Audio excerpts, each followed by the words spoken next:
அப்பா அம்மா என்ன எதிர்பார்க்கறாங்க குழந்தைகிட்ட இருந்து? ஃபர்ஸ்ட் அம்மானு கூப்பிடணும்ன்றது தானே. அதுவே நமக்கு கிடையாது. என்னை யாரும் அம்மானே கூப்பிட்டது கிடையாது. He has a very rare problem. It's called Wolff-Hirschhorn syndrome. Wolff-Hirschhorn syndromeன்றது வந்து எனக்கு அது தெரிஞ்சுக்கிறதுக்கு அவனுடைய 12வது வயசு 13வது வயசு ஆயிடுச்சு. பார்க்க எல்லார் மாதிரியும் தான் இருக்கு இந்த குழந்தை. யூஸ்வலா ஸ்பெஷல் சில்ட்ரன்னா அந்த மொங்கோலாய்டு ஃபீச்சர்ஸ் இருக்கும் இல்லையா, சைனீஸ் இந்த கண்ணு இடுங்கி இருக்கும் இல்லையா, முகம் நீங்க பார்த்த உடனே தெரிஞ்சிடும் டிஃபெக்ட் இருக்கு குழந்தைக்குன்னு. அந்த கண்கள் தான் காட்டி கொடுக்கும். மெயினா மொங்கோலாய்டு ஃபீச்சர்ஸ் இருக்கும். அது மாதிரி கல்லோட ஷேப், ஹெட்டோட ஷேப்.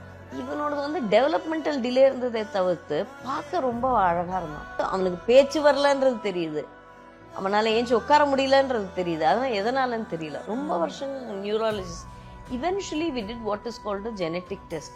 நீங்க இப்ப சண்டை வருதுன்னு சொன்னீங்களே, ஆமா, நாளைக்கு உயிரோட இருப்பானே டெய்லி இருக்கும். நான் கிட்டத்தட்ட நான் நினைக்கிறேன் இப்போ அவனுக்கு 16 வயசு, 15 வருஷம் நாங்க தூங்கவே இல்லை 2 பேரும்.